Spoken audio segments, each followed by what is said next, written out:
বোনেরা যদি ভালো হয়ে যায় আমাদের জীবন শান্তি হবে। এশার নামাজ পড়ে বাড়ি যাচ্ছি আর চিন্তা করতেছি, আমার বউ তো এশার নামাজ পড়া যায়, নামাজ হয়তো তসফি টিপতেছে। এই নিয়তে বাড়ির পা দিয়ে দেখি ঘরের মধ্যে থেকে হিন্দুদের পূজার বাদে লোল করে বাঁচতেছি। আমি মসজিদে এশার নামাজ পড়লাম, আমার বাড়িতে হিন্দুর পূজার বাদ্য কেন? যাই দিকে আমার ম্যাডাম স্টার জলসা দেখতেছে। এখন আপনি বলেন তো ওই ঘর কি জান্নাত না জাহান্নাম? আমরা যত ইবাদত করি ভাই, হাওয়ার কারণেই কিন্তু আদম নবীকে জান্নাত থেকে বের করে দিচ্ছে। আদম বলেছিল, আল্লাহ আমার তো দোষ নাই, আমার কোনো দোষ নাই আল্লাহ, আমি গন্ধম গাছের কাছে যাইনি, গন্ধম ফল খাইনি, গন্ধম যে হাওয়াকে শরবত করে হাওয়া খাওয়াছে আমি জানবারও পারিনি। যখন জানবার পারছি শরবতে গন্ধম আছে, আমার ডান হাত এই পর্যন্ত আমি গলার মধ্যে ঢুকে দিয়ে রক্ত বমি করছি। আল্লাহ, তাহলে আমার দোষ কোথায়? আল্লাহকে, আদম তোমার কোনোই দোষ নাই, কিন্তু হাওয়া তোমার কে হয়? তোকে আমার বউ হয়। আল্লাহকে আদম হাওয়া তোমার কে হয়? তার বউ হয়। আল্লাহকে আদম হাওয়া তোমার কে হয়? আদমকে আল্লাহ একই কথা কয়বার কল লাগবে? বউ হয়। আল্লাহকে আদম তিনবার জিজ্ঞেস করলাম হাওয়া তোমার কে হয়? প্রত্যেকবারই বললাম বউ হয়। যতক্ষণ হাওয়াকে বউ বলে স্বীকার করবা ততক্ষণ হাওয়া যত অপরাধ করবে হাওয়ার একলা দোষ হবে না, স্বামীরও দোষ হবে। তাহলে স্টার জলসা জি বাংলা যারা দেখে ওরা আপনাকে কে হয়? কে হয়? বেপর্দা হয়ে রাস্তার যারা ঘোরে ওরা আপনাকে কে হয়? যতক্ষণ বউ বলে স্বীকার করবেন ততক্ষণ পর্যন্ত আপনার বইয়ের একলা পাপ হবে না, আপনারও হবে। এই জন্য মা বোনদের জন্য একটু ওয়াজ করার দরকার আছে না নাই? আল্লাহ নবীর দুইটা হাত বুকের মধ্যে নিয়ে বলতেছে, ইয়া রাসূলুল্লাহ, যে কোনো সময় আমার মৃত্যু হবে। হুজুর, যে কোনো সময় আমার মৃত্যু হবে, আমি মরে যাব, আমার কি কোনো খবর নাই? আল্লাহ রাসূল বলেন, খাদিজা, এই দুনিয়াতে 10 জন পুরুষকে আল্লাহ জান্নাতের সার্টিফিকেট দিয়েছে। খাদিজা বলে, হুজুর আমি আমার কথা শুনতে চাই, আপনি 10 জন পুরুষের কথা কেন বলতেছেন? আল্লাহ নবী বলেন, খাদিজা, পুরুষের মধ্যে 1 নম্বর জান্নাতি হলো আবু বকর, আর নারীদের মধ্যে 1 নম্বর জান্নাতি খাদিজাতুল কুবরা। পুরুষের মধ্যে 2 নম্বর হলো উমর, 3 নম্বর হলো উসমান গনি, 4 নম্বর আলী, 5 নম্বর আব্দুর রহমান ইবনে আউফ, 6 নম্বর জুবাইর, 7 নম্বর তালহা, 8 নম্বর সাদ ইবনে আবি ওয়াক্কাস, 9 নম্বর আবু সাইদ, আর 10 নম্বর হলো ওবাদা ইবনুল জাররাহ। এই 10 জনই হলেন আশারে মুবাশশারা। আল্লাহ রাসূল বলেন, খাদিজা, নারীদের মধ্যে আপনি হলেন 1 নম্বর। নারীদের মধ্যে 2 নম্বর কার নাম হলে ভালো হয়? পুরুষের মধ্যে 2 নম্বর নাম হলো ওমর। পুরুষের মধ্যে 2 নম্বর কে? কথা কয় না। আল্লাহ রাসূল কিন্তু খাদিজাকে বিবি হিসাবে, স্বামী হিসাবে বলতেছে, নবী হিসাবে না, স্বামী হিসাবে বলতেছে। তাহলে নারীদের মধ্যে 2 নম্বর কে হলে ভালো হয়? খাদিজা বলতেছে, রাসূলুল্লাহ, আমার কলিজার টুকরা ফাতেমাকে আল্লাহ যেন 2 নম্বরে রাখে। আল্লাহ রাসূল মুসকে হাসিয়া বললেন, আল্লাহ আপনার পেট থেকে 4টা মেয়ে দান করছে, কুলসুমা, রোকেয়া, জয়নাব আর ফাতেমা। আপনি অন্য 3টা মেয়ের নাম না বলে আপনি সরাসরি ফাতেমার নাম কেন বলতেছেন? খাদিজা বলে, রাসূলুল্লাহ, আপনি বাবা, আপনি বুঝতে পারবেন না, যদিও আপনি নবী কিন্তু আপনি হলেন বাবা, আপনি বুঝতে পারবেন না। কোন সন্তান কেমন এটা বাবা জানে না, এটা জানি তার মা। আজকে কোন সন্তান কেমন ওদের ঘুরতেছে, ওদের ডাঁড়ে আছে, কিছুক্ষণ বসে থাকা লাভ উঠতেছে।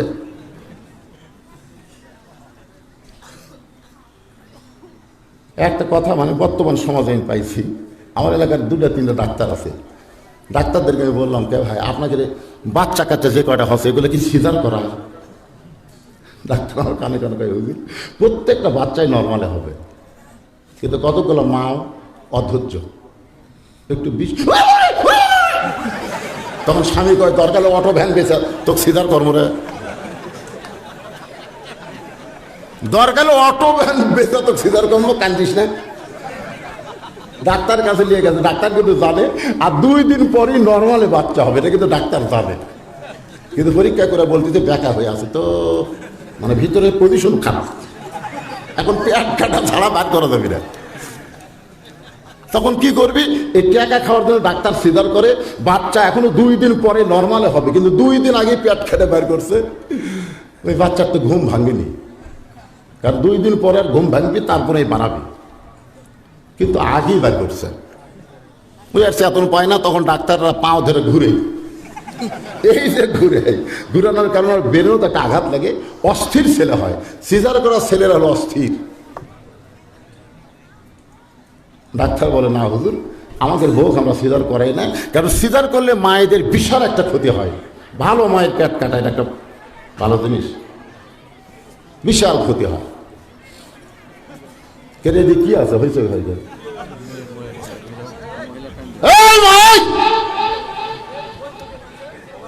তোমাকে ওয়াজ হচ্ছে, তোমরা চিল্লাচিল্লি করতে যায়। এই জন্য হিসাব করে আমি বলতে যে ভাইজান, ডাক্তারের বইয়ের সিজার লাগে না, মৌলবীর বাড়িতে কোনোদিন মিলাদ হয় না। আপনার খোঁজলা দেখবেন, কোনো মৌলবীর বাড়িতে মিলাদ হবে না, কারণ মৌলবীরা জানে মিলাদ একটা ফাও জিনিস, পরের বাড়িতে করা যায়, নিজের বাড়ির দরকার নেই। আর একটা জিনিস গবেষণা করে পাইছি যে পীরের বউ কোনোদিন মুরিদ হয় না, কারণ পীরের বউ জানে আমার পীর হলো 1 নম্বর লুচ্চা। এই মাঝে মধ্যে মুরিদের বইয়ের দিকে চোখ মারে, এই শালার হাতে মুরিদ হওয়া যাবে না। তাহলে কয়টা জিনিস কইলাম? ডাক্তারের বইয়ের কি লাগে না?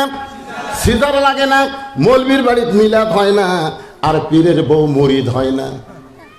আর কোন সন্তান কেমন এটা বাবা জানে না, এটা জানে তার মা। ও যে দৌড়াদৌড়ি করতেছে, ওই যখন মায়ের পেটে আসছিল তখন মা পেটত নিয়ে গোটা পাড়া ঘুরিছে, ওই পেটের মধ্যেই ঘুরনে ঘারাম পাচ্ছে। ওই বাইরে এসে কোরআনের মাহফিলে বসবার পারবে না, খালি দৌড়াদৌড়ি করবে।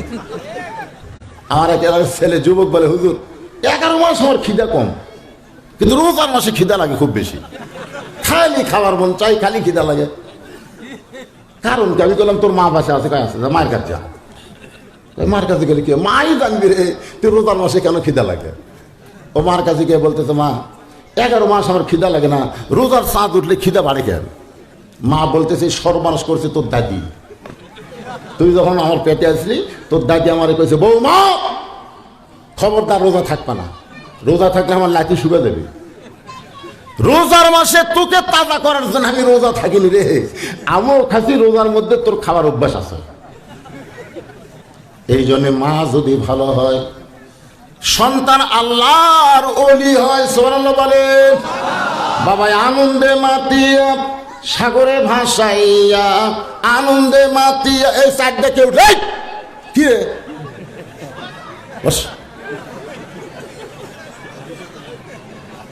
একসাথে 4টা যাচ্ছে, অকম করবে। আপনারা ছাড়া দেন না ভাই। সন্ধ্যার সময় মেয়ে মানুষ লাইটে খুঁজতেছে মুরগি হাঁস ঠিক মতো উঠছে কিনা, সন্ধ্যার সময় দেখে এক মোরগ নাই,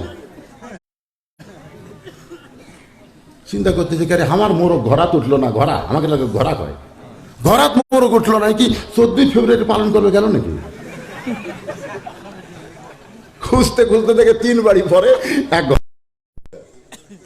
রাগ করে বলতে, আমার ঘোড়া মুরগি নাই, মুরগি নাই, তুই আমার ঘোড়া বাদ দিয়ে ঘোড়া ঢুকলো কেন? টানে বার করে নিয়ে ঘোড়া ঢুকায়, দরকার কথা ঠিক কিনা? সন্ধ্যার সময় গরু ছাগল গোয়াল ঘরে উঠতে কিনা প্রত্যেকটা মানুষ দেখে সন্ধ্যার সময়। আর এখন রাত কত বাজলো, এই ছোট ছোট বাচ্চারা দৌড়াদৌড়ি করে, আর বাপ মাইকে চোখ নেয়। এরা কি গরু ছাগলের চাইতে দাম কম নাকি? হয় তোরা আমাদের বস না হয় বাড়িতে গিয়ে ঘুমা, দরকার কথা ঠিক কিনা? কি খবর? আজকে ইন্দ্রনীলার তাফসীর হবে, মনোযোগ দিয়ে শোনা লাগবে। রাজি আছেন?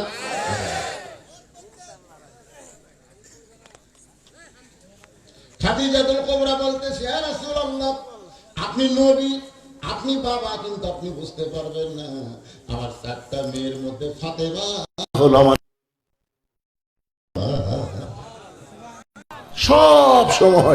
সব সময় মায়ের কাছে থাকতো। মা খাজে ডাক দিতেন, রোকেয়া, ওই পাড়ার বেড়াবার গাছ, কুলসুমা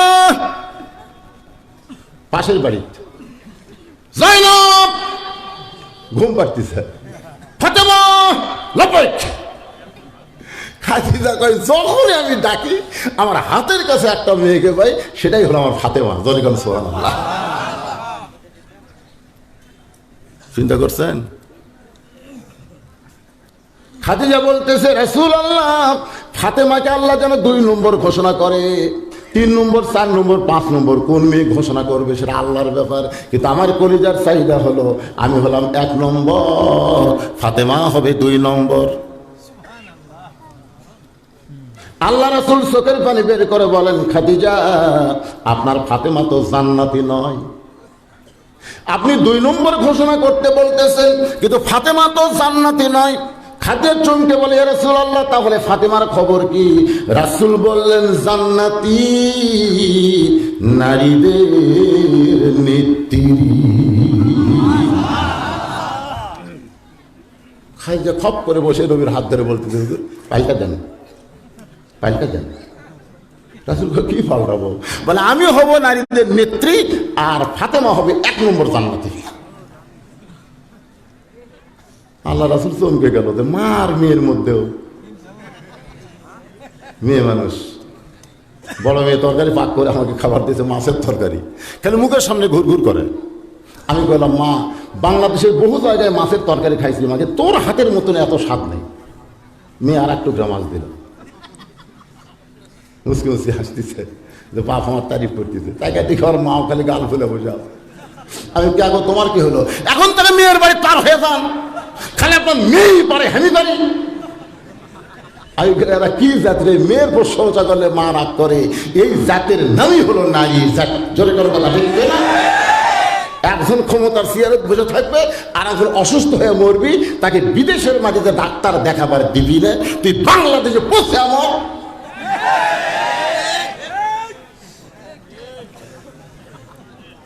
আপনারা কোনোদিন শ্বশুর জামাইয়ের যুদ্ধ শুনছেন? কিন্তু বউ শাশুড়ি, একটা সিনেমার নাম বউ শাশুড়ির যুদ্ধ। আমার মায়ের চুপ হয়ে গেছে, আর কথা নাই। একটু মনোযোগ দিয়ে শোনেন মা। খাদিজাতুল কুবরা বলে, রাসূলুল্লাহ, পাল্টায় দেন, আমি হব জান্নাতি নারীদের নেত্রী আর ফাতেমা হবে 1 নম্বর জান্নাতি। রাসূল বলেন, খাদিজা, আমি হলাম ঘোষণাকারী, দেওয়ার মালিক হচ্ছে আল্লাহ।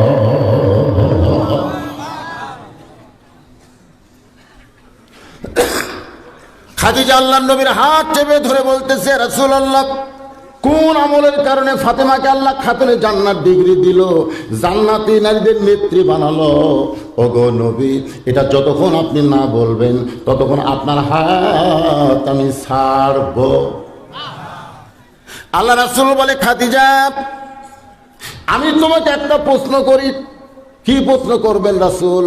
প্রশ্ন হলো 1 নম্বর, 2টা প্রশ্ন করব।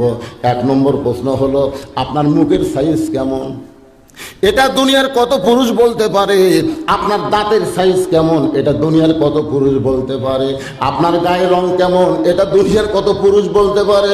খাদিজা বলে, রাসূলুল্লাহ, 40 বছর বয়সে আপনাকে যখন স্বামী বলে স্বীকার করলাম, ওই সময় মক্কার সবচাইতে ধনবতী রমণী আমি ছিলাম। আমার অনেকগুলো ব্যবসা ছিল, ব্যবসার তদারকি করতে গিয়া হাজার হাজার পুরুষের সঙ্গে আমার কথাবার্তা হয়েছে, লেনদেন হয়েছে। এ হাজার হাজার পুরুষ আমি খাদিজা দেখতে কেমন তারা দেখেছে, জানে। আমার মুখের সাইজ, নাকের সাইজ, গায়ের রং এই দুনিয়ার বহু পুরুষ বলতে পারবে। রাসূল কান্দের বলে, খাদিজা, আপনার ফাতেমার মুখের সাইজ কেমন? ফাতেমার দাঁতের সাইজ কেমন? ফাতেমার গায়ের রং কেমন? এটা দুনিয়ার কত পুরুষ বলতে পারবে। খাদিজা বলতেছে, রাসূলুল্লাহ, আমার ফাতেমাকে দুনিয়ার মানুষ কেমনে দেখবে? কারণ ফাতেমা পর্দার ভিতরে জন্ম হয়েছে। আল্লাহ রাসূল বলে, আপনি মা হয়ে এইটুকুই বলতে পারলেন আপনার মেয়ে পর্দার মধ্যে জন্ম হয়েছে। আমি রাসূল বলতেছি সে পর্দার ভিতরে বড় হবে। আমি নবী বলতেছি আমার মেয়ে পর্দার ভিতরে দুনিয়া থেকে বিদায় নেবে। গভীর রাত্রে ফাতেমা এসে হযরত আলীর বুকের মধ্যে মাথা রাখে, ফুবায় ফুবায় কাঁদতেছে। আলী বলে, কি গো, কি হলো হঠাৎ এরকম কান্দো কেন? ফাতেমা বলতেছে, আল্লাহ আমার দোয়া কবুল করছে। আলী কপালে চুমা দিয়ে বলতেছে, সুন্নত, এতে দুই ভুরু আছে, এই ভুরুর মুখখানে আল্লাহ রাসূল বলেছেন কোন স্বামী যদি তার বইয়ের দুই ভুরুর মাঝখানে, এতে দুই ভুরু দেখতেছেন না, এই দুই ভুরুর মাঝখানে একটা চুমা দেয়, একটা ওমরা হজের সওয়াব পায়। আমি বহু লোককে বলছি, ভাই তোমার বইয়ের ভুরু কেমন? হুজুর আমি তার তো খেয়াল করিনি। মানে চুমা তো দূরের কথা, খেয়ালই করে।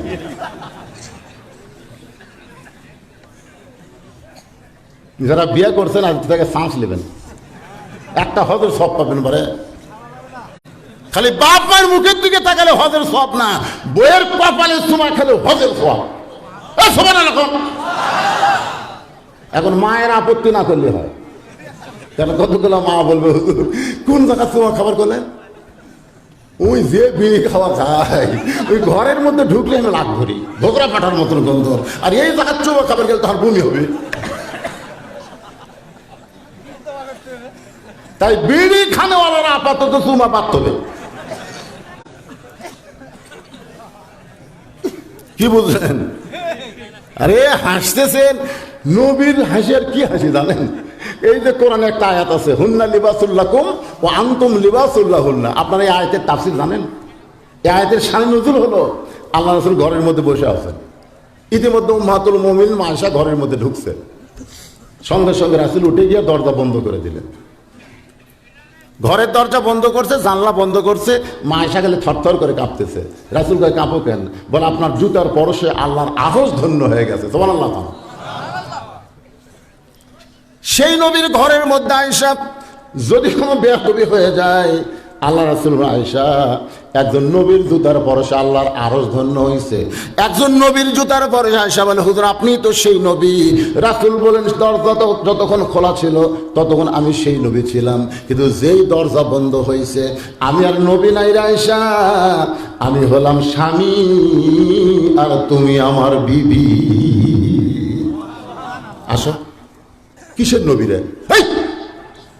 নবী সব সময় জানলা দরজা বন্ধ করছি, এখন আর নবী, এখন আর টুপি থাকলে চলবে? টুপি খুলে তো নবী, টুপি খুলে তো ডাকতেছে। মা আয়েশা দৌড়েছে নবীর বুকে মাথা রেখে বলতেছে, আল্লাহ আমার নবী শুধু বিশ্ব নবী নয়, আমার নবী হলেন পৃথিবীর 1 নম্বর স্বামী। তোরে কান সুবহানাল্লাহ। নবী আমার ডান হাত কানা মা আয়েশার পিঠের উপর একটা চাপ দিছে, চাপ। এটার নাম হলো মহব্বতের চাপ। যেই চাপ মারছে সঙ্গে সঙ্গে আল্লাহ ডাক দিল, জিবরাইল লহে মাহফুজ থেকে কোরআন আয়াতে নবীর কাছে যা। জিবরাইল বলে, আল্লাহ কতদিন তো নবীর কাছে কোরআনের আয়াত না গেলাম, এরকম করে বলতেছেন কেন? আল্লাহ বলতেছে, জিবরাইল নবী ঘরের মধ্যে যে আমল শুরু করছে রে, আমার আরশ পর্যন্ত খুশিতে খালি কাঁপতেছে। সুবহানাল্লাহ। ফেরেশতা জিবরাইল কোরআনের আয়াত না নবীর কাছে সালাম দিয়ে বলে, হুন্না লিবাসুল লাকুম ওয়া আনতুম লিবাসুল লাহুন্না। এই আয়াতের বাংলা অর্থ হলো, স্বামী হলো বিবির পোশাক, বিবি হলো স্বামীর পোশাক। দরকার হলে এক বালিশে এক কম্বলে স্বামী স্ত্রী ঘুমাবেন। ছোট বাচ্চা যদি থাকে মায়ের পাশে রাখবেন। স্বামী আর মাঝখানে কোনো বাচ্চা রাখা জায়েজ নেই। কি জন্য নাই?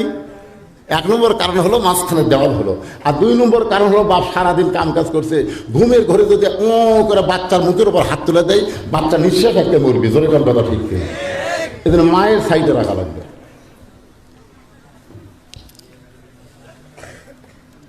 মা ফাতেমা কান্দের বলে, স্বামী গো আমার দোয়া আল্লাহ কবুল করেছে। সঙ্গে সঙ্গে হযরত আলী ফাতেমার কপালে একটা চুমা দিলেন। দোয়া কবুল হয়েছে, কান্দার কারণ কি? আনন্দ করো, কারণ দোয়া কবুল। এটা খুশি না বেজার? এখন খুশি না বেজার? ফাতেমার স্বামী গো কি দোয়া আল্লাহ কবুল করছে, আপনি কি শুনবেন না? আলী বলতেছে ফাতেমা তাহলে বলো কোন দোয়া তোমার কবুল হলো? ফাতেমা বলতেছে গভীর রাত্রে পর্দার মধ্যে বিদায় নিব, মরবো, এই দোয়াটা আল্লাহর কাছে করেছিলাম, আল্লাহ আমার দোয়া কবুল করেছে। আজকে গভীর রাত্রে পর্দার ভিতরে আমার মৃত্যু হবে।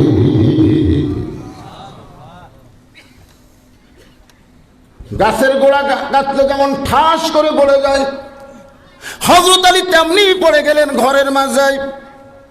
মা ফাতেমা মুচকি মুচকি হেসে স্বামীর মাথাটা উরাতের উপরে নিয়ে কপাল একটা চুমা দিয়ে বললেন, স্বামী গো, এতদিন জানতাম আপনি জ্ঞানের মহারাজা, আপনি হলেন জ্ঞানের সম্রাট, এতদিন জানতাম।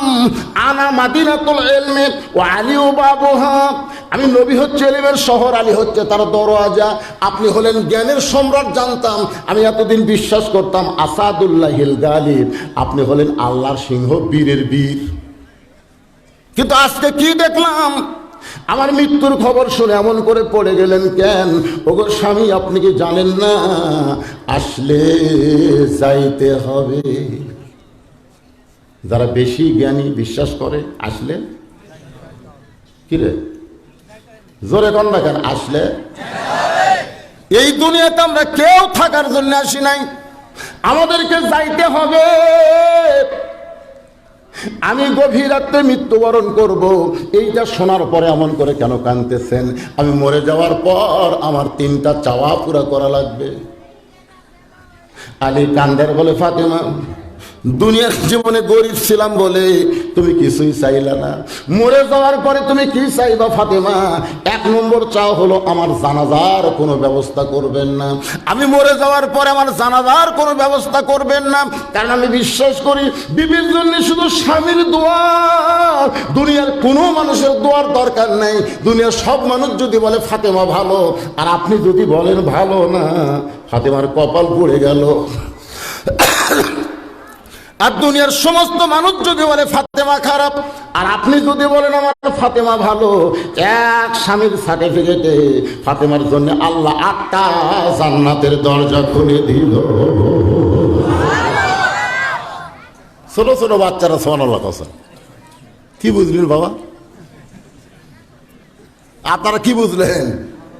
আমার মায়ে করে বোঝা লাগবে। লব উল্টা কয়, খালি তুমি আমার দেখবার পারো না, খালি তুমি।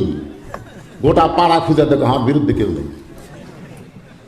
পাড়ার সমস্ত মানুষ যদি বলে উমুকের বউ ভালো, পাড়ারও জাহান্নাম হয়ে গেল। কিন্তু তুমি নারী, পর্দার মানুষ, পাড়ার লোকেরা কেমনে বলবে তুমি কেমন? এটা কেবলমাত্র তোমার স্বামী জানবে। ধরে কথা কন না কেন? এই জন্য ফাতেমা বলতেছে দুনিয়ার সব মানুষ যদি বলে ফাতেমা খারাপ, কারণ যারা আমাকে চিনে না, জানে না, দেখেনি, ওরকে কথা আল্লাহ শুনবি?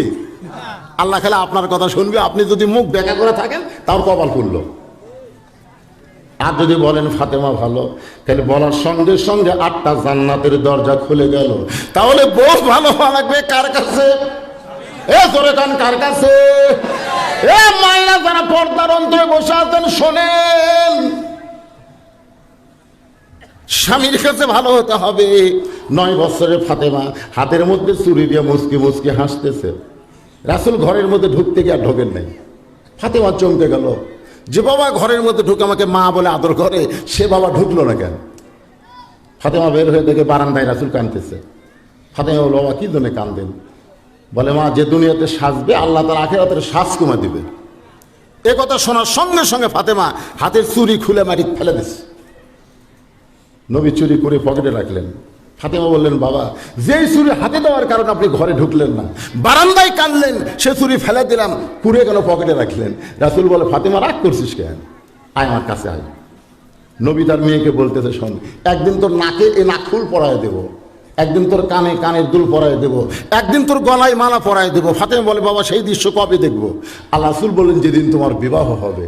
মেয়েরা কেবলমাত্র রাসূল বলেছেন এক ব্যক্তির জন্য সাজতে পারবে, সে ব্যক্তি হলো তার স্বামী। স্বামী ছাড়া অন্য কোনো পুরুষের জন্য মেয়েদের সাজা জায়েজ, জায়েজ, জায়েজ। আর আমাকে গুলা কার জন্য সাজা?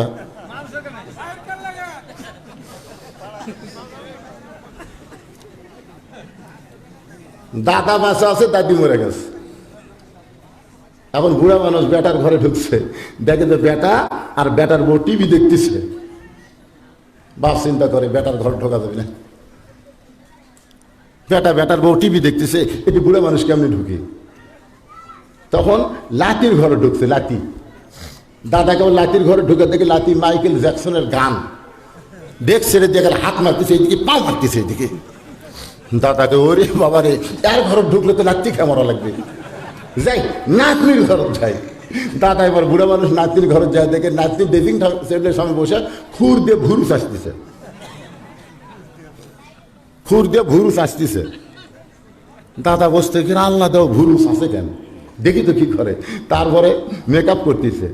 দাদাকে কেড়ে না নেই, তোর তো বিয়ে হয়নি রে, তুই কার জন্য এমন করে সাজিস। নাতনি বলতেছে দাদা বিয়ের পরে একটা পাবো, আর বিয়ের আগে আমার জন্য লাইন মারতেছে 10টা। এই 10 জনের মনোরঞ্জন করার জন্য আমি সাজা গুজে হাইল করে কিলকিল করে হাঁটি। দাদা দাদা বাড়ি এসে দরজাত বলতেছে, এই বাড়ি জাহান্নাম হয়ে গেছে, বেটার ঘর ঢোকা যায় না, লাতির ঘর ঢোকা যায় না, নাতনির ঘর ঢোকা যায় না, এই বাড়ি জাহান্নাম। বেটা বার হচ্ছে, বেটার বউ বার আছে, লাতি বার আছে, লাতি বার আছে। 4 জন একত্রে বলতে যে বুড়া মরে না কেরে, ছগলি মরে, বুড়া মরে না কেন। বেটা রাগ করে ঘুরতেছে রাস্তাত। একজন বলে কি হয়েছে রে, ওই বুড়া মরেও না, বাড়িও ছাড়ে না। ওই বুড়ার হাত থেকে যদি বাঁচতে চাও তাহলে বুড়া বাবু তাবলিগ করতে পাঠে দাও, 40 দিন বাড়ি ঠান্ডা।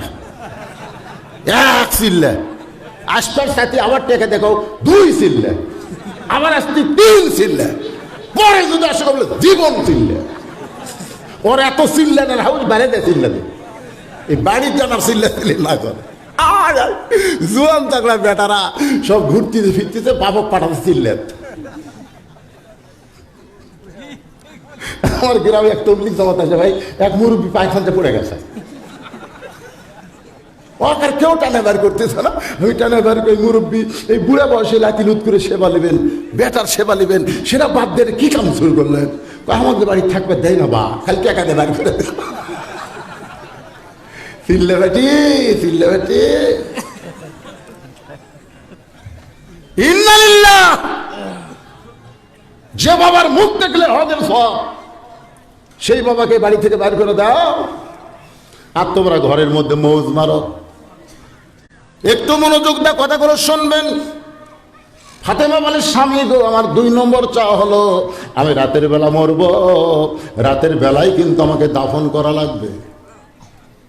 আমি রাতের অন্ধকারে পর্দায় দুনিয়া থেকে বিদায় নেব, আর দিনের বেলা আমার কবর দেবেন। দুনিয়ার বহু মানুষ জানবে ফাতেমার কবর কোন জায়গায়, এই রাতের অন্ধকারই আমাকে দাফন করা লাগবে। আমার কবর খুঁড়তে যদি আপনার কষ্ট হয় তাহলে আপনার একান্ত কোনো বন্ধুকে বলবেন ফাতেমার কবর খুঁড়বে, কিন্তু কবরের খবর যেন দুনিয়ার কোনো মানুষ না জানে।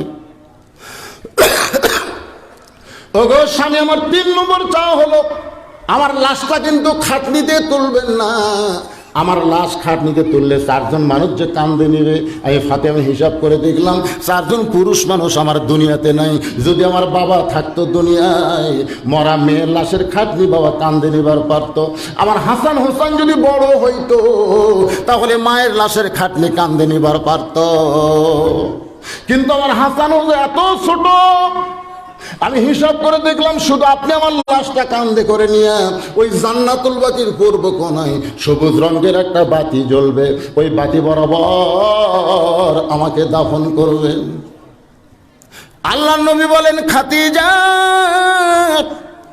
আপনার ফাতেমা রাতের বেলা দাফন হবে, তখন আমি দুনিয়াতে থাকবো না। ফাতেমা যাওয়ার 6 মাস আগে রাসূল দুনিয়া থেকে বিদায় নিয়েছে। ধরে কান সুবহানাল্লাহ। আল্লাহর বান্দারা ফাতেমাকে দাফন করার পরে হযরত আলী আল্লাহর কাছে বলতেছে, আল্লাহ দুনিয়ার কোন মানুষের দোয়াও নেওয়া হলো না, আমি দোয়া করতেছি আল্লাহ ফাতেমাকে কবুল করো। এই দোয়া করার পরে তাকায় দেখে সামনে কয়েকটা পুরাতন কবর দেখতে পায়। এই মাত্র ফাতেমার কবর দেওয়া হলো, সেই নতুন কবর গেল কোন জায়গায়? গোটা জান্নাতুল বাকির মধ্যে হযরত আলী খুঁজতেছে ফাতেমার কবর, ফাতেমার কবর, ফাতেমার কবর। কে যেন বলে, আলী রে, ফাতেমা পর্দানিশী, জোহরা ডিগ্রি দিয়া তার কবরটাকে কিয়ামত পর্যন্ত পর্দা করেছি। আল্লাহ রাসূল বলে খাদিজা, ফাতেমা পর্দানিশী হওয়ার কারণে আল্লাহ তাকে খাতুনে জান্নাত ডিগ্রি দিয়েছে। আমার মায়েরা যারা পর্দার অন্তরে বসে আছেন মা, এক নম্বর আমল হলো আপনাদের পর্দা। যদি ফাতেমার সঙ্গে জান্নাতে থাকবার চান তাহলে পর্দা ছাড়া জান্নাতে ঢোকা বড় কঠিন হয়ে যাবে। আল্লাহ রাসূল বলে খাদিজা, ফাতেমা খাতুনে জান্নাতের ডিগ্রি পাওয়ার 2 নম্বর প্রশ্ন। এই 2 নম্বরটা একটু পরে আবার মেয়েদের জন্য বলবো। এখন যে আলোচনা করতেছিলাম, মুসা বলতেছে আল্লাহ মৃত্যুকে পছন্দ করার 2 নম্বর কারণ হলো আমার মৃত্যুটা কেবলমাত্র আপনার জন্য অক্ষ করেছি, কেবলমাত্র আপনার জন্যই মরবো। এখন যারা আমরা বসে আছি, আমরা মরবো কার জন্যে? কারা কারা আল্লাহর জন্য মরতে রাজি আছেন? 2 হাত তুলে আল্লাহকে দেখান। লিল্লাহি তাকবীর। হাত নামান। সত্যি আল্লাহর জন্য মরবেন? আল্লাহর জন্য মরলে বাতিলের সঙ্গে আপোষ করা যাবে না। আমার বউ হক কানে কানে কয় কোথায় যাবেন? তো অমুক জায়গা। দেখে শোনা ওয়াজ করবেন, দেখে শোনা ওয়াজ করবেন। কি দেখবো? দেখবেন তো পুলিশের গাড়ি, র্যাবের গাড়ি আছে কিনা। বর্তমান সরকারের কোনো ক্যাডার যদি মঞ্চে থাকে তাহলে তেলতেল আওয়াজ করবেন। এখন তেলতেল আওয়াজ করলে কি হবে?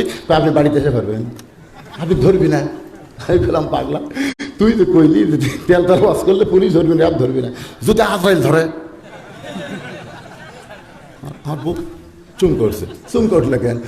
আজরাইল ধরার চিন্তা আমি কোনোদিনও করিনি। আমি খালি চিন্তা করি পুলিশ যেন না ধরে, র্যাব যেন না ধরে। পাগলি রে, তুই আসলেই পাগলি। যারা প্রকৃত ইমানদার হবে, যারা আল্লাহর জন্য নিজের জীবন কুরবানি দিবে, তারা পুলিশ ধরা, র্যাব ধরার চিন্তা করবে না, তারা আজরাইল ধরার চিন্তা করে প্রতি পা ফলাবে সামনে। জোরে কোন কথা বলতে। এখন আল্লাহর জন্য আমরা সবাই মরবো, হাত দেখাচ্ছি। আসেন, আল্লাহ কোরআন শরীফের মধ্যে বললেন লা তামুতুন্না, মৃত্যুবরণ করো না, ইল্লা ওয়া আনতুম মুসলিমুন। কারবালার প্রান্তরে দেহ পড়ে আছে আর মাথা নিয়ে গেছে দামেস্কে। দেহ পড়ে আছে কারবালার প্রান্তরে আর মাথা নিয়ে গেছে দামেস্কে। ওই মহামানব মানুষটার নাম হলো সাইদুস শাবাবে আহলেল জান্নাহ, হাসান ও হুসাইন। জান্নাতি যুবকদের সর্দার হবে 2 জন, একটা হলো হাসান আর একটার নাম কি? এই ছেলেরা, জান্নাতি যুবকদের সর্দার কি হবে? না মেসি নেইমার? আমার এক লাইতি ছুট্ট না হোসাইন, তানজিউল মা হাফিজি মাসে পড়ে। আমার কয় না না, তুই মেসির পক্ষে না নেইমারের পক্ষে? হ্যাঁ, আমি কই তোর কান সারা ফাটে দেওয়া লাগবি রে। তুই মাদ্রাসার ছাত্র হয়ে হাফিজি বলিস, তুই কেন? আমি মেসি, আমি মেসি। ছোট ছোট বাচ্চারা মেসি মেসি করে। জান্নাতে মেসি আর নেইমারকে আল্লাহ খাড়া করে দিবি। তোদের 2 জনের যারা সাপোর্টার, এরকম ক্লিয়ার জাহান্নাম যা। কারণ যে আয়াত আমি প্রথমে পড়েছি, ওমাইয়াবতাগি গায়রাল ইসলাম দীনান ফালা ইকবালা মিনহু, ইসলাম ছাড়া কোনো ধর্ম কেউ যদি গ্রহণ করে, আল্লাহ বলেছেন সেইটা কবুল করা হবে না। মেসি নেইমার হলো খ্রিস্টান। ধরে কোন কথা ঠিক না? সেই খ্রিস্টানের যারা সাপোর্টার দিছে, মান তাশাব্বা বিকওমিন ফাহুয়া মিনহুম। আল্লাহ রাসূল বলেছেন যে তাকে মহব্বত করবে, যে তার দল করবে, তার সঙ্গে তার কিয়ামত হবে, হাসর হবে। যুবক, 3টা পর্যন্ত তুমি আর্জেন্টিনার খেলা দেখলে, 3টা পর্যন্ত খেলা দেখছে। আর সালাত খায়ের নাম যখন মুয়াজ্জিন করেছে, ওই আর নাই, ওর আর হইচই নাই, কথা নাই, বার্তা নাই। ওর বাপ ফজর নামাজ পড়তে যাওয়ার সময় চিন্তা করে যে বেটা আমার হইচই করলো, সে বেটা কোথায় গেল রে? জানলা দিয়ে তাকায় দেখে কম্বলের তলে পাও নাই, মাথাও নাই, খালি চাউলের বস্তার মতন উঁচু হয়ে আসা। বাপ আস্তে আস্তে যায়, কম্বল টান দিয়ে দেখে, বাপ বলতেছে আসো। 3টা পর্যন্ত খেলা দেখলো। আর ফজর আজান শোনার পরে ছেলে আমার কম্বলের তলে আর সাইড ঠিবে, কম্বলের তলে ব্যাটার সাইজ আর সাইড ঠিবে সকালবেলা কুত্তার সাইজ, একই সাইজ। হোসাইনের মাথা দামেস্কে, জিয়াদ ইয়াজিদের কাছে বলতেছে, আমরা দেহ কারবালার প্রান্তরে রেখে আইছি, মাথাটা নিয়ে এসে আপনার কাছে। ইয়াজিদ তখন ক্ষমতার চেয়ারে, ক্ষমতা, হাতে একটা লাঠি ছিল, লাঠি। ওই লাঠিটা হোসাইনের মুখের মধ্যে ঢুকায় বলতেছে, হোসাইন, শুধু জেদ করে আজকে তোমার এই পরিণতি। আমরা বলেছিলাম তুমি ইমামতি করো, আমি রাষ্ট্রপতি, তুমি হবা ইমামতি, আমি হব রাষ্ট্রপতি। হোসেনকে কিন্তু ইয়াজিদের পক্ষ থেকে প্রস্তাব দেওয়া হয়েছিল, তুমি ইমামতি করবা, তুমি ঘরে বসে থাকবে, তুমি যা চাবা তাই পাবা, আর আমি রাষ্ট্র চালাবো। একজন রাষ্ট্রপতি, একজন ইমামতি, নেতা হবে দুইটা, ধর্মের একটা নেতা, রাষ্ট্রের একটা নেতা। হোসাইন বলেছে, আমার নানা মদিনার রাষ্ট্রপতি ছিল, আবার মসজিদ নববীর ইমাম ছিল।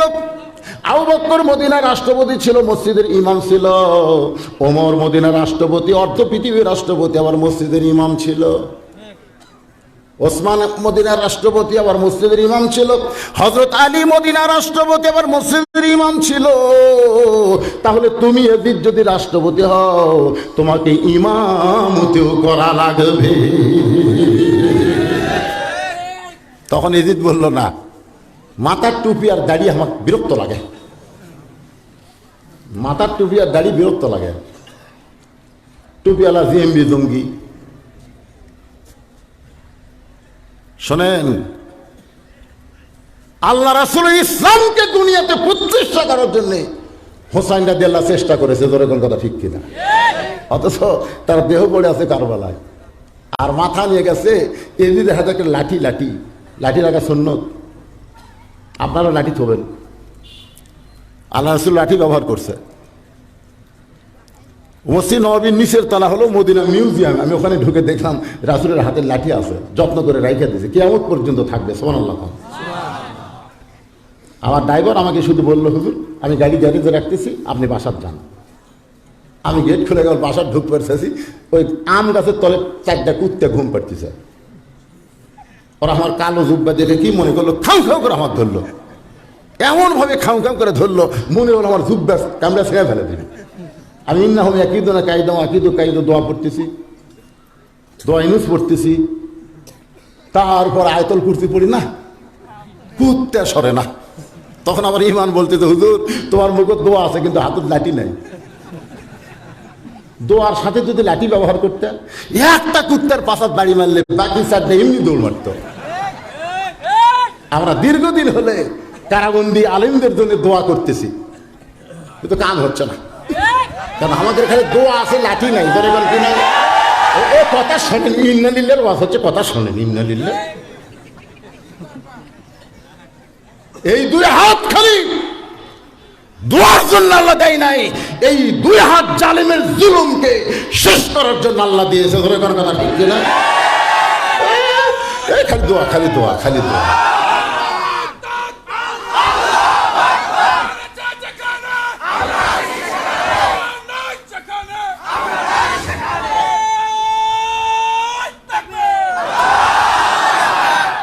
এখন লাঠিটা দুই ভাবে ব্যবহার হচ্ছে।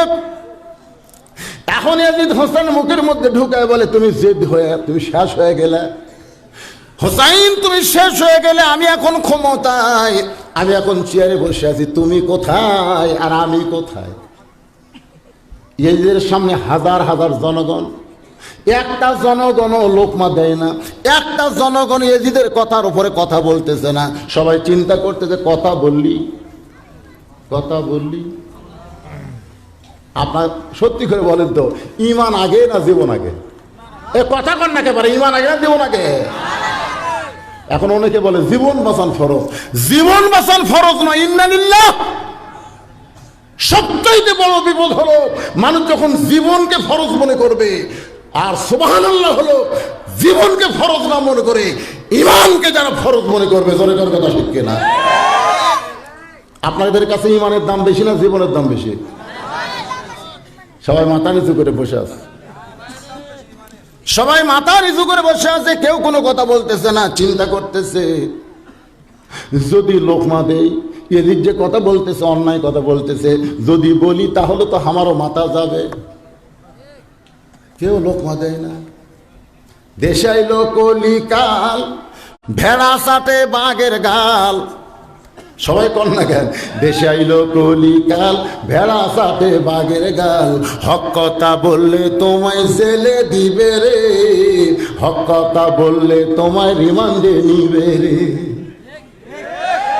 দেশে আইলো কলিকাল, ভেড়া সাটে বাঘের গাল। মুসলমান হলো বাঘের জাত, আর মালওয়ানের বাচ্চারা হলো ভেড়া। ধরে কোন কি?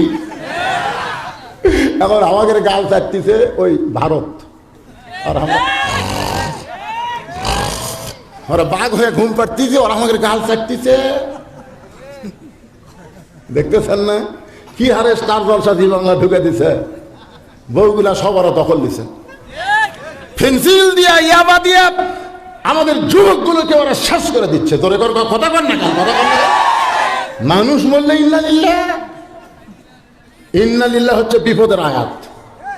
যখন তোমাদের বিপদ মুসিবত আসবে তখন তোমরা ইন্নালিল্লাহ পড়বে। একটু মনোযোগ দিয়ে শোনেন। সবাই যখন মাথা নিচু করে বসে আছে এমন সময় আনাস ইবনে মালিক, একজন বুড়ো সাহাবী, লাঠিতে ভর দে দাঁড়ায় গেছে। সুবহানাল্লাহ।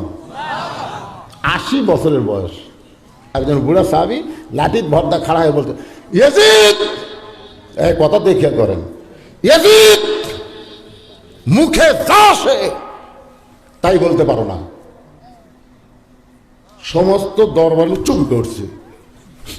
ওরে বাবা রে, এটা কোন বুড়া রে?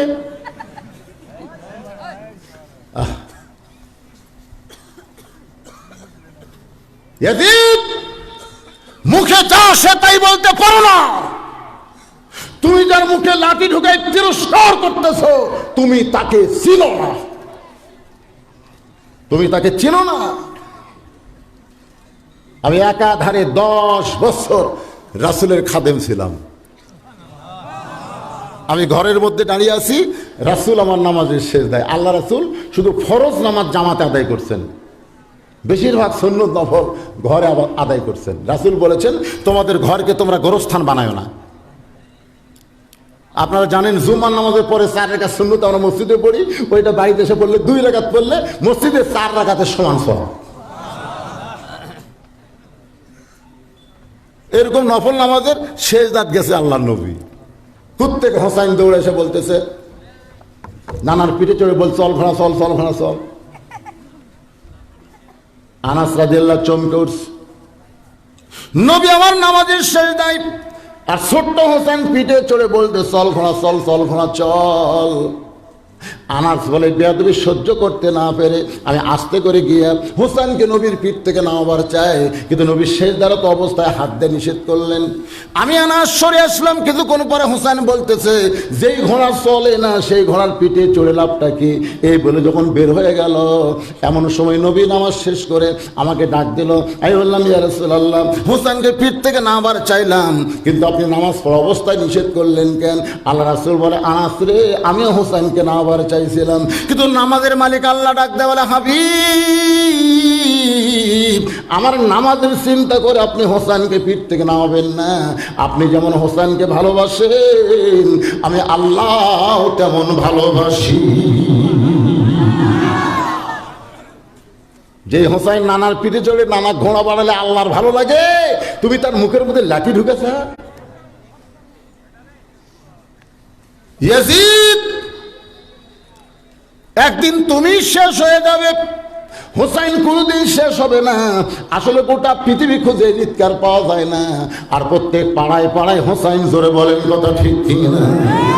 মুসা বলতেছে, আল্লাহ মৃত্যুকে পছন্দ করার 2 নম্বর কারণ হলো আমার মৃত্যুটা কেবলমাত্র আপনার জন্য অক্ষ করে দিয়েছি। আল্লাহ বলে, মুসা রে, মৃত্যুকে পছন্দ করার 3 নম্বর কারণ কি? এই 3 নম্বর কারণ হলো মজার কারণ। সুবহানাল্লাহ। এই 3 নম্বর কারণ শুনলে আপনাকে শান্তি লাগবে, মরা আলী আর টেনশনই হবে না। এই কথাগুলো খেয়াল করেন ভাই রে, মরবার চাই না রে। 80 টাকা কেজি চাউমিন কিনবে, যে 200 টাকা আছে, কথা কয় না। কথা কইলে ধরবি ভাই, মরমত না, দরকার নেই। মুসা বলতেছে, আল্লাহ মৃত্যুকে পছন্দ করার 3 নম্বর কারণ, 3 নম্বর কারণটা বাকি থুয়া আমি 10টা মিনিট আপনাদের এই গোরস্থানের জন্য মরা যখন লাগবে, একটা লোক যদি অজাতা ওঠেন, এ পর্যন্ত ঘড়ির দিকে তাকে দেখেন 11:15 বাজছে। আমি যখন আইছি 9:30, সেখান থেকে 11:15 পৌনে 2 ঘন্টা একটা আওয়াজ করছি, একটা আওয়াজ। এখন আর গলার খুশখুশি নেই, কাশো নেই। ভালো হয়নি? ততক্ষণ ভালো হয়নি? আরো 1 ঘন্টা মারি, অসুবিধা আছে? কিন্তু 10টা মিনিট এই গোরস্থানের জন্য এই মুহূর্তে অজাতা কেউ যদি ওঠে, অজাতা চা খাওয়াটা পেশা টেশা করার জন্য কেউ যদি ওঠে, আমি এতক্ষণ কিন্তু দেখছি আপনারা একজনও লড়েননি, ওঠেননি, সরেননি, ঘুম আসেননি, টাটকা হয়ে গেলে আর শুনতেছেন। এই গোরস্থান, ছোটবেলা একটা গজল শুনতাম, আপনারা শুনতেন নাকি? কিন্তু যেদিন ডাক পড়িবে, কিন্তু যেদিন ডাক পড়িবে কবর মাঝে যাইতে, জোগাড় কিছু করছো বন্ধু তার মাঝে বিছাইতে। লক্ষ কোটি মুর্দা ব্যয় করছো বালা খানা, হীরামণি মুক্তা দিয়া পালঙ্গ সামানা। কিন্তু যেদিন ডাক পড়িবে কবর মাঝে যাইতে, জোগাড় কিছু করছো বন্ধু তার মাঝে বিছাইতে। সবাই বলেন ডানে কবর বামে কবর, বলেন না কেন, সত্যি না মিথ্যা? ডানে কবর বামে কবর, নিচে কবর আছে যে, উপর দিকে চাইয়া দেখো বাঁশের ছাউনি দিছে কে। এমন আজাব দিবে রে ভাই কবরের ওই মাটিতে, গলা ফেটে রক্ত ঝরবে চিৎকারের ওই চোটেতে। আমাদের সকলের সামনে সে অন্ধকার কবর আছে না নাই? সেই কবরের পাথর হিসাবে এই গোরস্থান নৈনকল্পে আজকের এই জান্নাতের বাগান লাগছে। এই গরিব মানুষ এক পাড়ার, তারা তো আর মাটি দেওয়ার জায়গা নাই, বলা হয়েছে গোরস্থানের একটু মাটি বায়না করে রাখ, কখন যেন পড়তে পারে তোমার মরণেরই ডাক। বাপ মা যাদের গোরস্থানে গেছে, দাদা দাদি গোরস্থানে গেছে, আজকে গোরস্থান নন বলে কোরআনের মাহফিলে এমন 10 জন আল্লাহর বান্দা চায়, তারা একটা করে 1000 টাকা নগদ দিবেন, আশারে মুবাশশারার সঙ্গে আল্লাহ যেন তাদের জান্নাত দেয়। আবু বকর রাদিয়াল্লাহু সাথে 1 নম্বরে কোন আল্লাহর বান্দা এই গোরস্থানের জন্য 1000 টাকা দিবেন, আমি দোয়া করে দেব আবু বকর রাদিয়াল্লাহুর সঙ্গে আল্লাহ যেন জান্নাত দিয়ে দেয়। আপনজন যারা কবরে গেছে তাদের কবরকে আল্লাহ যেন জান্নাত বানায় দেয়। আসুন দেরি করবেন না, 1 নম্বর সাহাবা আবু বকরের সঙ্গে জান্নাতে যাওয়ার জন্য মাত্র 1000 টাকা নগদ, বাকি আপনি 20,000 দেন, সমস্যা নেই, কিন্তু নগদ 1000 টাকা চাইছি। আল্লাহর একজন বান্দা, কি নাম? এই গ্রামে জামাই, তিনি গ্রামের লোকের আগে জামাই কাম সারলো। এই বাজান গামচালা হুজুর, এই হুজুর উঠলো কেন? 10টা মিনিট বাজান, 10টা মিনিট ধৈর্য ধরবেন। এই গ্রামের জামাই আলামিন, তাই না? আলামিন আবু বকর রাদিয়াল্লাহুর সঙ্গে জান্নাতে যাওয়ার জন্য 1000 টাকা নগদে দান করছে। আল্লাহ গ্রামের জামাই আবু বকর রাদিয়াল্লাহুর সঙ্গে জান্নাত করলো কামাই। সিরাজুল স্বর্ণকার ব্যাগ পরে, কিসের ব্যাগ দেয়? একটা লোক উঠলে তার প্যারালাইসিস হবে, ব্যাগ তো যাবি। হ্যাঁ, তারপরে ওয়াজ আছে 3 নম্বর কারণ, কি মজার ওয়াজ। সিরাজুল ইসলাম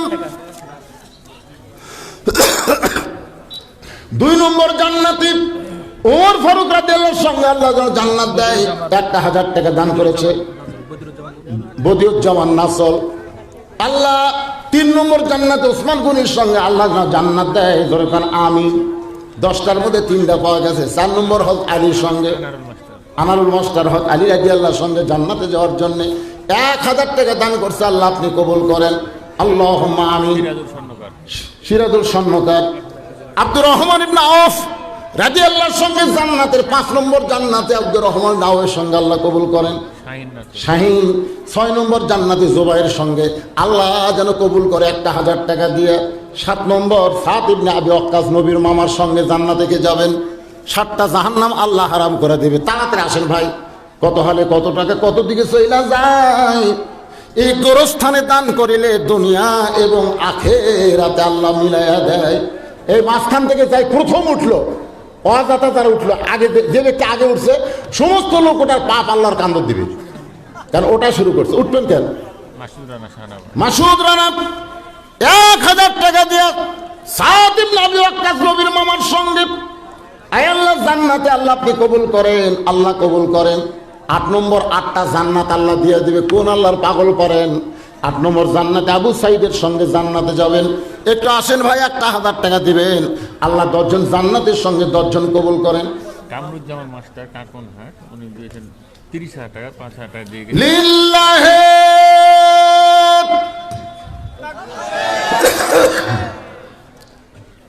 লিল্লাহি কইতে আপনার বুঝা বন্ধ কি কওয়া লাগবে? রব্বাকা ফাকাব্বির। কাকনের নাম কি? কাকনহাট বাড়ি কামরুল ইসলাম। কামরুজ্জামান ওনার আব্বা এটা দোয়া করতে আব্দুল হান্নান। ওনার আব্বা কোথায় গেছে? মারা মারা গেছে। বাবার রুহের মাগফিরাতে 30,000 টাকা নগদে দিছে, 5,000 টাকা। উনি বলে গেছেন যে আপনাদের কাজগুলো আমি আর পর যে কোনো করে দেবো। মা এরকম একটা পালে গোরস্থান বাকি থাকে, প্রাচীর হয়নি, গোরস্থানে প্রাচীর হয়নি, প্রাচীর দেওয়া লাগবে, পুকুর ভরাট করা লাগবে। গ্রামের লোকের একটু মুখ্য ভূমিকা পালন করেন, বাইরের লোকেরা তো দিবে, এই গামছালে ব্যাগলে ভিতর ঢোকো, সবাই দিবে, 10, 20, 50, 100 এরা সবাই দিবে। বিনা নাম 8 নম্বর জান্নাত। 8টা জান্নাতের মালিকের জন্য আবু সাইদ রাদিয়াল্লাহর সঙ্গে জান্নাতি। আল্লাহ 2000 টাকা দান করছে, আল্লাহ কবুল করেন। 9 নম্বর ওবাদ ইবনে জাররার সঙ্গে আল্লাহ কবুল করেন। 1000 টাকা দান করেছে, আল্লাহ কবুল করেন। আল্লাহুম্মা আমিন। এই ব্যাগ নিয়ে রুমাল্লার ভিতর ঢোকেন না কেন ভাই? এই মাহফিল কমিটির লোকজন নাই, ব্যাগলা কোথায়? ভিতরে ঢোকো। মা বোনদের কাছে যাচ্ছে, মা বোনের অনেক দান করে। আজকে মেয়েদের যা ওয়াজ হচ্ছে বুঝলে। আমার স্ত্রী মাউনজেরা, নাম কি? মাউনজেরা। আপনার নাম হচ্ছে? আমিরুল ইসলাম ভাইয়ের স্ত্রী মামুনজারা 1000 টাকা ওনা মা দান করেছে। আল্লাহ দানকে কবুল করে মা ফাতেমার সঙ্গে জান্নাতে কবুল করেন। আল্লাহুম্মা আমিন। তড়িঘড়ি করতেছে, আপনাদের কাছে রুমাল যাচ্ছে, ব্যাগ যাচ্ছে, ভাই আদায় হলে আবার ওয়াজ শুরু হবে ইনশাল্লাহ। এই ওঠা বসা করেন না, মাহফিলের সৌন্দর্য নষ্ট করেন না। আল্লাহর রাস্তায় সবাই দান করেন।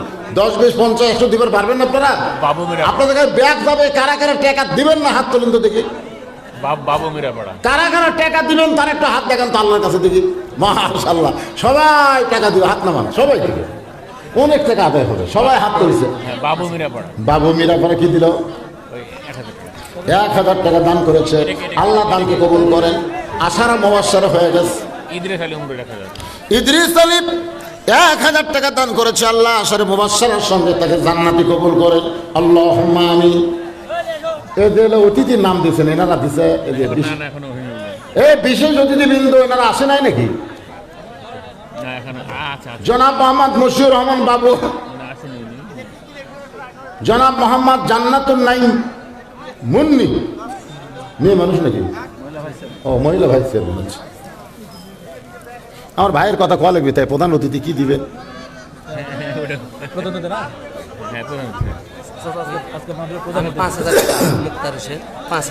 মুক্তার হোসেন 5000 টাকা করে বলেন মারহাবা। এ ভাই ওঠেন না, ওঠেন না, আমি অনুরোধ করতেছি, খুব সুন্দর আলোচনা হচ্ছে। না না তা না, উঠবে কেন? ওরে বাবা রে, ইয়া সেই সানা। 20,000 টাকা আছে আমার মায়ের নামে দান করি। মা মারা গেছে। লিল্লাহি তাকবীর। আজকের মাহফিলের সম্মানিত প্রধান অতিথি নগদে 20,000, বাকি কত নেবেন? তাহলে 50 মিল খায়। ওনার মা দুনিয়া থেকে চলে গেছে, মায়ের জন্য আমরা একটা হাত তুলব আল্লাহর কাছে। আল্লাহুম্মা আমিন। আল্লাহ প্রধান অতিথি জিয়াউর রহমান সাহেবের মামা দুনিয়া থেকে বিদায় হয়ে চলে গেছে। আল্লাহ 20,000 টাকা আজকে নগদে করছে দান। আল্লাহ এই দানকে কবুল করে নিয়ে মায়ের কবরকে জান্নাতের টুকরো বানায় দেন। আল্লাহ আল্লাহ তাকে আরো বরকত দেন, আরো বেশি বেশি দান করতে পারে এমন শক্তি দিয়ে দেন। আল্লাহ বিরহমাতিকা ইয়া আরহামার রাহিমিন। বাবা জীবিত আছে তাই না?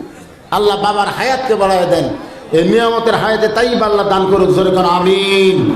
এ ব্যাগালারা ঘুরতেছেন, ব্যাগালার ভিতরে ঘোরেন, সবাই দেন, সবাই দেন। এই গোরস্থান কমিটির সভাপতিকে আপনি কোন একটা কোন দেখি কত? গোরস্থান কমিটির সভাপতি সাহেব আমিনুল ইসলাম 10,000 টাকা ধরে বলেন মারহাবা। আরে মারহাবা ধরে কম। গোরস্থান কমিটির সহসভাপতিকে এই মুক্তার না না এখানে গোরস্থান কমিটির গোরস্থান কমিটি আমি বলতেছি। আমি নাই, কোথায় গেছে? তো ভাতিজা থাকলে হবে। উনি 5,000 দিয়েছে এই মাহফিলের সহসভাপতি মুক্তার হোসেন। মুক্তার হোসেন 5,000 টাকা দান করছে, আল্লাহ কবুল করেন, আল্লাহ আমিন। বিশেষ অতিথির মধ্যে একজনকে পাওয়া গেল না, বড় আশা করে বিজ্ঞাপনে নাম দেওয়া হয়েছে, অথচ ওনারা কেউ নেই। ইদ্রিস আলী 1,000 দিচ্ছে, তাই না?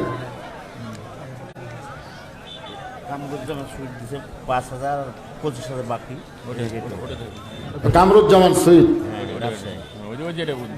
আচ্ছা, আপনাদের মধ্যে গ্রামের লোকেরা দান করবে না?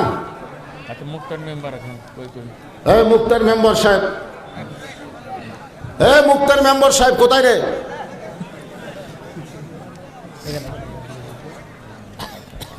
সবার নামে 2,000 করে লেখা থাকুন, যারা অতিথি আছে দেওয়া লাগবে ইনশাআল্লাহ। একটু জিকির করেন লা ইলাহা ইল্লাল্লাহ, জোরে জোরে লা ইলাহা।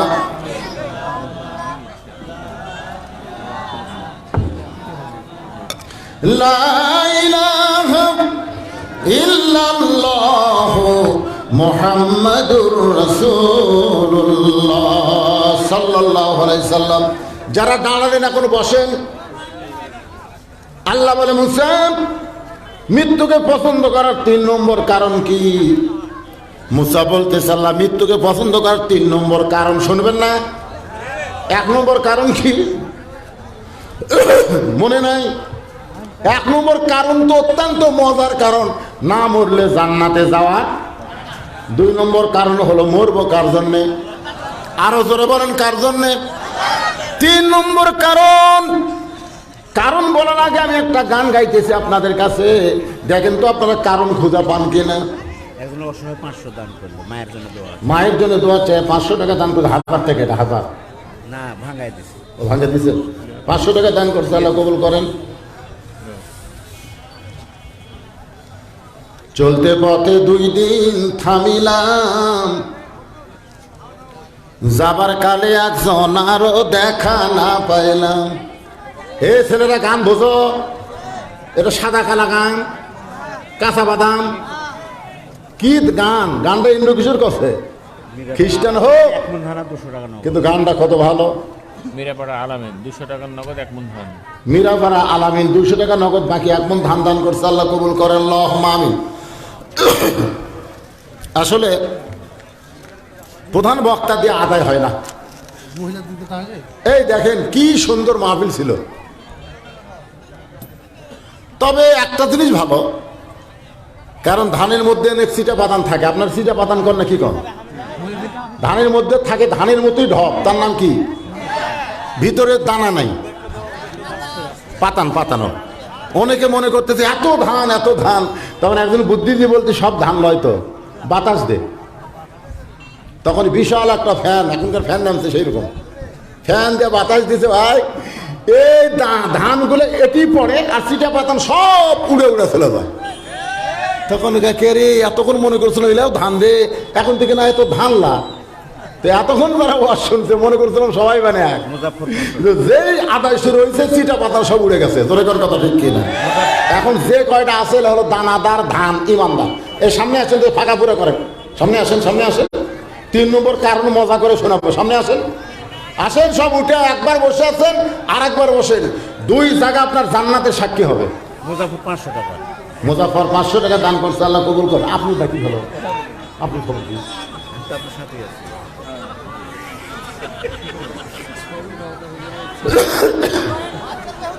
ও চলবে তো আসলে মানে।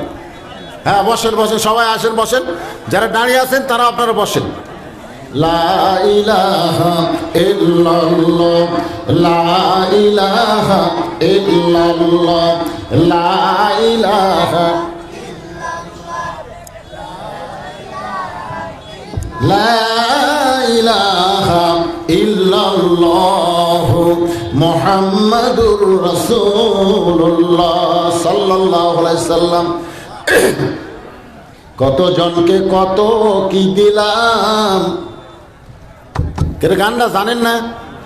কত জনকে কত কি দিলাম, যাবার কালে একজন আরো। এই গানের মধ্যে শিক্ষা আছে না নাই? মৃত্যুর 3 নম্বর কারণ মুসা আলাইহিস সালাম বলবে, তার আগে গানটা গাইতেছে। আপনারা গান বোঝেন না কেন?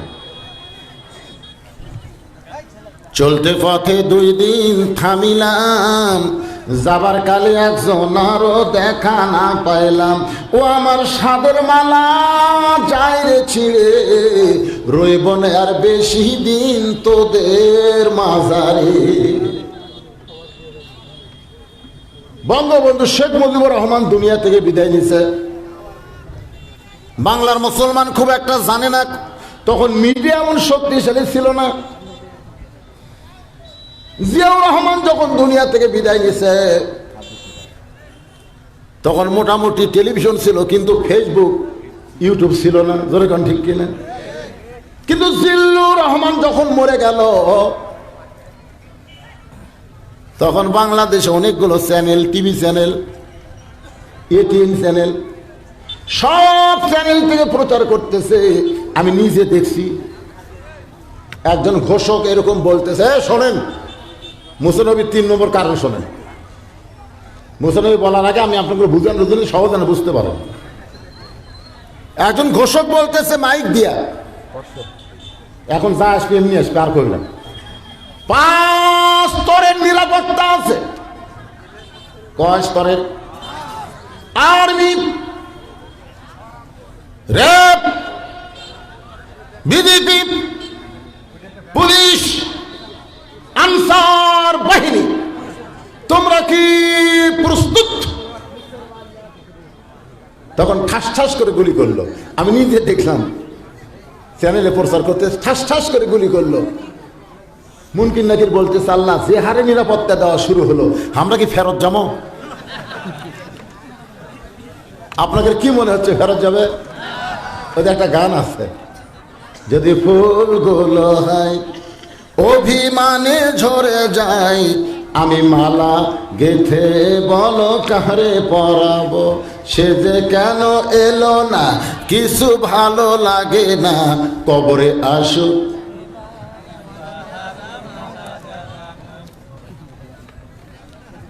6 বছর আম বাগানের চাষ, জ্যৈষ্ঠ মাসে দেখবার গেছে আম পাকছে কিনা। যাদের গাছের ডালে বসে একটা ছোট্ট ছেলে আম পাড়তেছে আর ব্যাগত তুলতেছে। বাগানের মালিক কয়, আমি খাইনি, আমার পরিবারের কেউ খায় নাই, আর তুই আমার গাছের আম পাড়তেছিস, তোর বাপকে যা বিচার দেবো রে, এই তোর বাপকে বিচার দেবো। ছেলে খালি মুসকে মুসকে হাসে। বাগানের মালিক বলে, হাসিস কেন? বলে, আমার বাবা কোথায় যা বিচার দেবেন, আমার বাবাও আর এক গাছে চড়ছে। তাকায় দেখো আর বাপ খালে আম পাড়তেছে আর বস্তা ভরাচ্ছে। গাছের নিচে বসে বলতেছে, আল্লাহ এটা কোন দেশ, এটা কোন দেশ, বিচার দেবো কার কাছে? বেটাও চোর, বাপও চোর। আজকে আমাদের বাংলাদেশের সেই পরিবেশ হয়ে গেছে। মামুনুল হকের মতন প্রখ্যাত সাইকুল হাদিস রিসোর্টে বউ নিয়ে ধরা পড়লো। সাংবাদিক যায় কয়, আপনার কাবিন আছে? আর শাকিব খানের মতো লুচ্চা চিকন মেয়র কাছে যায়, ওই পেট মোটা করে ছেড়ে দেয়। জোরে করে কথা ঠিক কি না? আজ পর্যন্ত সেই লুচ্চা বাংলার জমিনে ঘুরতেছে। বিচার চাবেন কার কাছে? একটু মনোযোগ দিয়ে শুনবেন। মুসা বলে, আল্লাহ মৃত্যুকে পছন্দ করার 3 নম্বর কারণ হলো, বাল তুসিরুনাল হায়াতাদ দুনিয়া ওয়াল আখিরাতু খায়রুন ওয়া আবকা, আল্লাযী খালাকাল মাউতা ওয়াল হায়াতা লিয়াবলুয়াকুম আইয়ুকুম আহসানু আমালান ওয়া হুয়াল আজিজুল গফুর।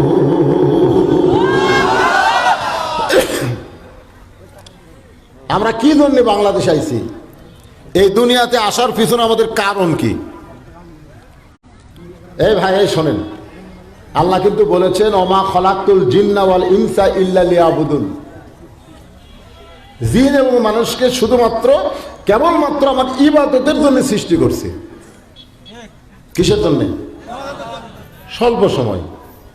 এই আয়াতের মধ্যে আল্লাহ বলতেছে যে ক্ষণস্থায়ী জীবন। মুসা বলতেছে ক্ষণস্থায়ী জীবন। পৃথিবী হলো কি জীবন? কথা কয় না, কি জীবন? ঈসা আলাইহিস সালামকে যখন চতুর্থ আসমানে নিয়ে গেল আল্লাহ, ঈসা বলতেছে আল্লাহ দুনিয়াতে মানুষ মরার জন্য যায়, তো দুনিয়াতে আমার মৃত্যু হলো না। আল্লাহ কয় ঈসা দুনিয়াতে মৃত্যু না হলে তোমার মৃত্যু হবে।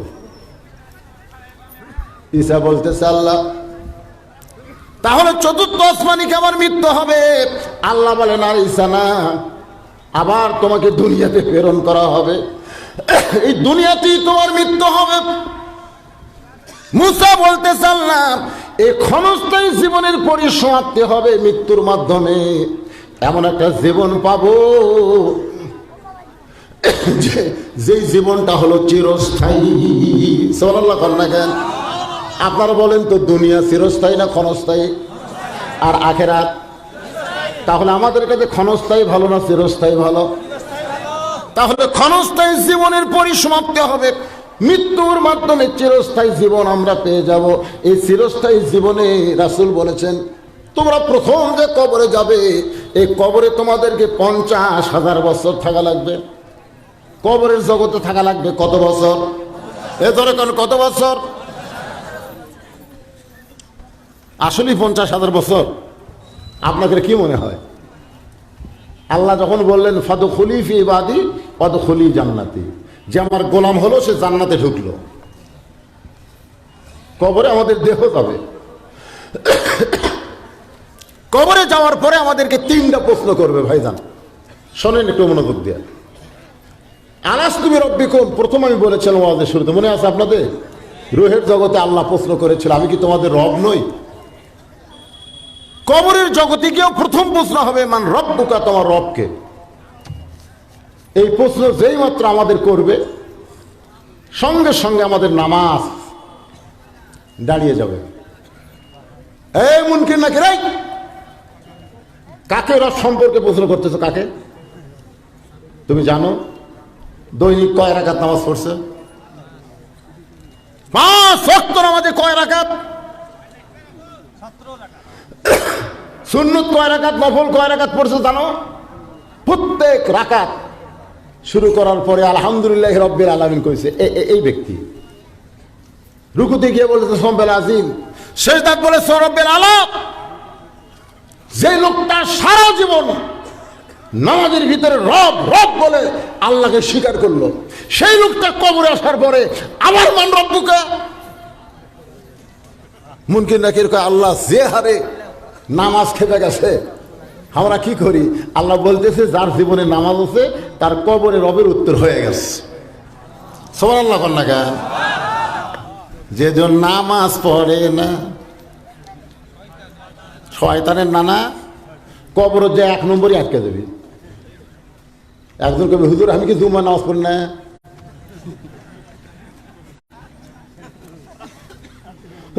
মনে করেন আল্লাহ জুম্মার নামাজ পড়লে আল্লাহদের জান্নাত দিল। আল্লাহ তো দয়াবান, বলে জুম্মার নামাজ যারা পড়ছো 5 ওয়াক্ত পড়নি আমি তাদেরকে জান্নাত দিয়ে দিলাম, যাও। সমস্ত জুম্মা পার্টি মারবে দৌড়, যা দেখবে জান্নাতের দরজার বিশাল একটা তালা। তোকে আল্লাহ আপনি হকরে জান্নাত দিলেন, তালা কেন? আল্লাহ কাছে চাবি তোদের কাছে আছে, খুঁজে দেখ। জুম্মার নামাজ যারা পড়ছে 5 ওয়াক্ত পড়নি এরা পকেট খুঁজে একটা চাবি পাবি, খুশি হয়ে তালার মধ্যে ঢুকবি ঠিকই, কিন্তু চাবি ঘুরবি না, কাল ঢুকছে ঘুরবি না। তোকে আল্লাহ ঢুকলো ঠিকই ঘরে না। আল্লাহ কয়ে দেখ তো চাবির 5টা দাগ আছে, তালার মধ্যে 5টা দাগ আছে, দাগে দাগে মিল হওয়া লাগবে। ফজর জোহর আসর মাগরিব এশা এই 5টা দাগ আছে। আল্লাহ চাবি খেলে তেল তেলা দাগ নাই। আল্লাহ কয়ে তাহলে জান্নাত দেখার ভাগ্য হলো, ঢোকার ভাগ্য হলো না। যারা শুধু জুম্মার নামাজ পড়ে এরা জান্নাত দেখবার পাবি, কিন্তু ঢুকবার পারবি না। এখন 2 নম্বর প্রশ্ন করতেছে অমা দিনুকা, তোমার দিন কি? সিরাজগঞ্জ রোড চৌরাস্তা আমি কেবল ওই জায়গার গাড়ি নিয়ে বউ আমাকে মোবাইল করলো যে আপনি এখন কোথায়। আমি রোডে আছি, আর 1-1 ঘন্টার মধ্যে বাড়ি যাবো ইনশাল্লাহ। বউ কয় আসেন না। আমি বললাম কেন? বলে 11টা থেকে পুলিশ ঘুরতেছে, রাত 11টা থেকে পুলিশ ঘুরতেছে। আপনারা হয়তো ইউটিউব যারা দেখছেন তারা বুঝতে পারতেছেন, আমার 36 বছর জীবনে গলার কাশ নাই, এখন কাশ কেন? বাইরে থাকা। আজ থেকে 4 দিন আগে আমি ওয়াজ করতেছিলাম, হঠাৎ একবারে অ্যাটাক, মাহফিল অ্যাটাক। সঙ্গে সঙ্গে কমিটির 2-4টা ছেলে আমাকে টানেলে 2 মাইল হাঁটে গেছে। তারপরে 15 কিলো মোটরসাইকেল করে এই শীতের মধ্যে আমাকে নিয়ে যে একটা তেলের পাম্পে রাখছে, আমার গাড়ি ঘেরাও করছে। এই যে ঠান্ডা লাগলো, পরীক্ষায় পাস করছি, তারপরে গলা আমার খুসখুস ছাড়লো না। সুবহানাল্লাহ। 50 বছর কোরআনের হক তাফসীর করল, সেই মানুষটা জেলখানায়। কত নম্বর পারা, কত নম্বর রুকু, কয় নম্বর আয়াত, কোন সূরা, নম্বর কয়ে কয়ে যেই যুবকটা কোরআনের তাফসীর করে সেই যুবকটা এখন জেলখানায়। ছোট্ট একটা রহিম মাদানি বাটা মানুষ, গলায় বেড়ি, পায়ে বেড়ি, ডান্ডা বেড়ি পরে তাকে হাজরা করতে হতে হয়। যখনই বলবে আমার দিন কোন ইসলামী আন্দোলন দাঁড়িয়ে বলবে রে মুনকির নাকির, যেই মানুষটাকে দিন সম্পর্কে প্রশ্ন করতেছ, এই মানুষটা বাংলাদেশে দিন প্রচারের জন্য এত নির্যাতন সহ্য করেছে, তাকে দিন সম্পর্কে কেমনে প্রশ্ন করিস? মুনকির নাকির বলে আল্লাহ দিন সম্পর্কে প্রশ্ন করার সাথে সাথে ইসলামী আন্দোলন যে খেপছে, আল্লাহ বলবে মুনকির নাকির যার জীবনে ইসলামী আন্দোলন আছে তার 2 নম্বর প্রশ্নের উত্তর হয়ে গেছে।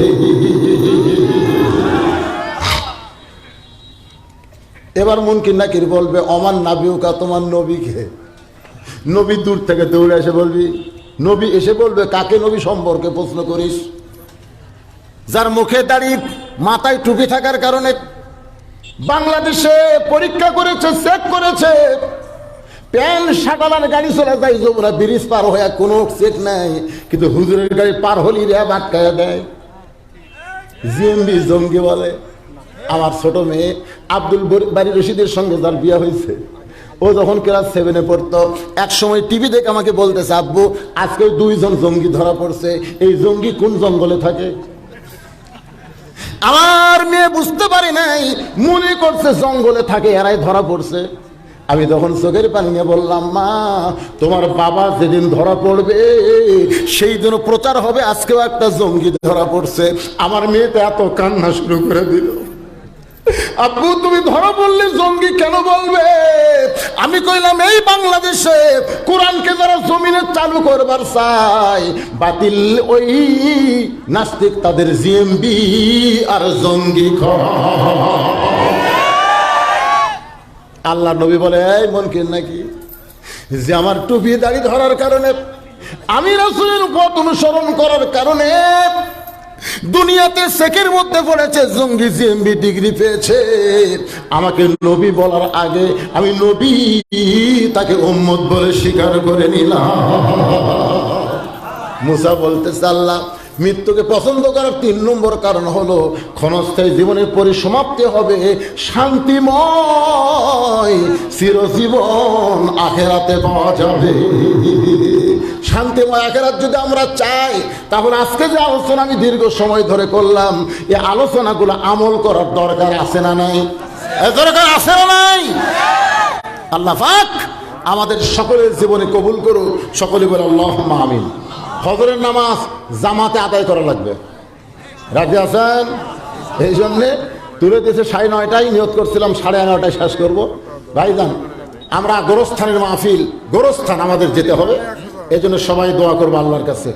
আস্তাগফিরুল্লাহ রাব্বি মিন কুল্লি জামবি ওয়া তুবু ইলাইহি লা হাওলা ওয়ালা কুওয়াতা। কি ভিতরে টাকা গোনালে ব্যস্ত নেই না কি বাবা?